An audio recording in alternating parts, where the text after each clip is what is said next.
I just want to lay out some ground rules. If you have any questions throughout the webinar, feel free to leave them in the message box and we'll address them at the end of this webinar. If we don't get around to them today, we won't leave you hanging. We will email you with our answers soon after via email.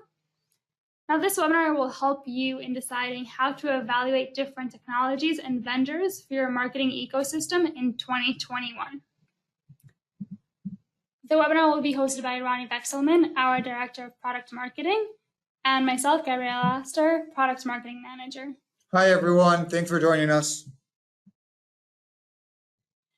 We're going to start with a short introduction to Optimove, and then we're going to be discussing why you need to plan your marketing technology or Martech Roadmap, some main marketing challenges in 2021, and 5 tips to help you plan, optimize, and prioritize your Martech stack to stay within budget. So Optimove drives incremental revenue by orchestrating hundreds of customer-led journeys. Optimove was founded in 2009 and has offices in London, New York, Tel Aviv, and Singapore, and over 270 employees. Optimove is trusted by over 500 brands, including GVC, CSAL, Staples, and Sweaty Betty, among others. Optimove is a CRM marketing orchestration engine that sits in the middle of your Martech ecosystem. It helps marketers like yourself discover customer insights by giving them access to unified customer data without having to write a single line of code, and by using AI to surface valuable and actionable insights. With these insights, your team can create hundreds or thousands of segments on their own. And then with Optimove's orchestration layer, which connects to any channel, you can manage these segments so that each customer receives the optimal message every time. Since you are orchestrating all your campaigns from a single place, you'll be able to understand the impact of your CRM marketing, and Optimove statistically measures the incremental value of each customer interaction. The final piece is an AI optimization algorithm that operates at the campaign and journey level, continuously improving your operations. But enough about Optimove, let's discuss the topic at hand. When it comes to building out your marketing roadmap for 2021, it's important to set a plan in place. So as Benjamin Franklin famously said, if you fail to plan, you are planning to fail. And although this may seem ironic in light of 2020, where COVID came around and messed up even the best laid plans, in general, every year brings about new challenges and opportunities, and 2021 is no different. Every year we are introduced with new technologies and capabilities, and if you don't map out a plan for 2021 in advance, you may end up with technologies that don't support your goals or take up too much of your budget without providing you with the value you expect. By mapping out the main challenges for 2021, you can begin exploring which solutions you have that already have you covered and can support your marketing initiatives, and which you need to introduce to make sure you're prepared for the upcoming year, at least from a marketing perspective. So I'm going to hand it over to Ronnie, who's going to introduce some of these challenges. Okay, so we have, not going to talk about all challenges because, of course, we don't have all day, but let's talk about the top 4 we are seeing that will shape 2021 and beyond. So the first thing is the death of third-party cookies. Unless you've been living under a rock, you've probably heard about this one. So I'm not going to go into the details. What I am going to say is that it's a pain for everyone. Brands and platforms alike are struggling with what to do now that Google Chrome, who holds the largest market share from the browsers, is joining Firefox and Safari with third-party cookie blocking. Now, the one thing you want to take into mind is that this impacts your ability to identify and reach customers across sites and platforms.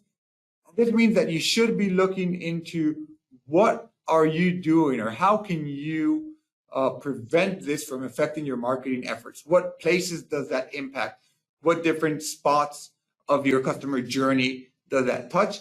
And you want to have these conversations with your vendors. What are you guys doing to help me make sure that when this happens, when 2022 rolls around and Chrome blocks those third-party cookies, I'm still going to be able to market to my customers as I want.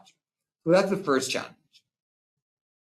The second challenge is about regulations.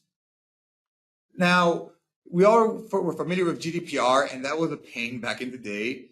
CCPA came and went in January 2020, and we're seeing more and more regions looking into adopting things similar to them.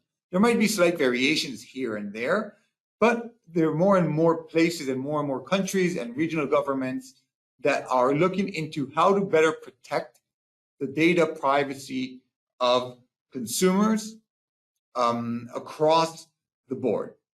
Now, this is going hand in hand with specific industry regulators stepping up their game and making it more secure for customers, and some might say more difficult for marketers to operate in those industries. So one example of that here, which we're bringing up, is in the gaming world, where brands for responsible marketing practices have to really show that they're doing more in that sense, setting up different type of protection for the players, and more scrutiny is being put into the marketing and the messages that these brands can put out.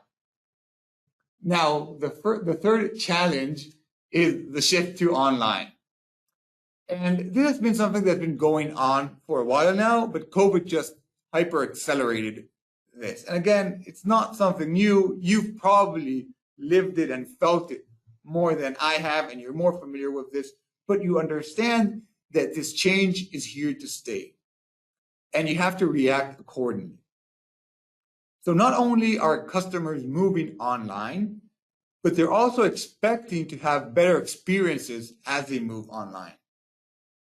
Now, you might be asking yourself, well, if I'm going to have a harder time identifying them, and there's going to be strong regulation on the data that I can collect and how I can use it, then how do I create a more personalized experience as they shift to online? So that is one of the main challenges of 2021 moving forward. And that's something that you have to take into account when you're looking into your Martech strategy. You're going to have more customer data, you're going to have more regulation, you're going to have more segments, and you're going to have to orchestrate all of this across all the channels and all the interaction points that you have. The final challenge we're going to talk about is a budget challenge. And we expect that the tighter marketing budgets to continue to exist. Now, you can see here at the end, we say that 60% of companies are investing in new technologies.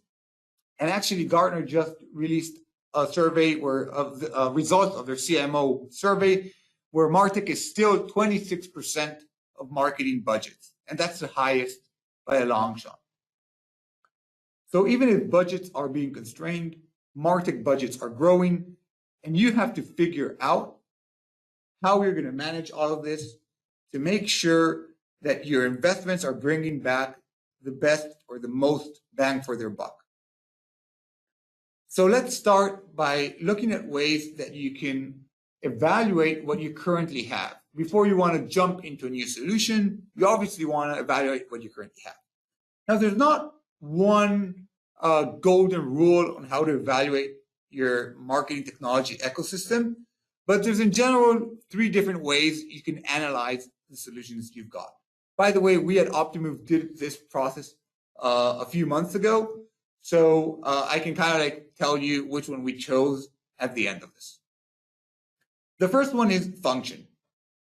So if you think about what each tool brings to the table, right? You could have your data layer, your execution layer, your analytic layer. You might want to have an orchestration layer, such as Optimove and what Gabby was talking about earlier on. If you're mapping your solutions like this, you will be able to understand what you have today and maybe what you don't have. Now, it might be a bit challenging because at the end of the day, you'll have to kind of like think of, okay, well, these are the channels I do have in my execution layer.